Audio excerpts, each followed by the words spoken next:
To remove the stopper of Mercedes CLS on the front and rear,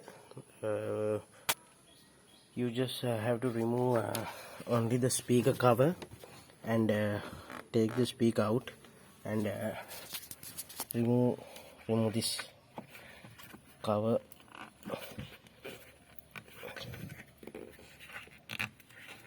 covering the two nuts.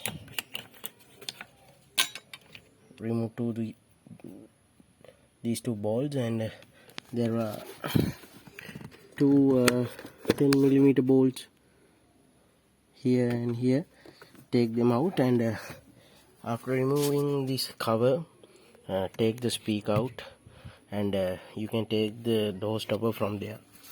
I have done the mistake of removing the full door card. You shouldn't have to do that. Removing the speaker cover and taking the speaker out is enough just to remove the door stopper, and this goes to both the front and rear door stoppers.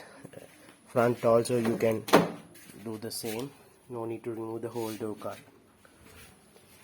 And when you are taking these nuts out, be careful, they are too tight, they can break.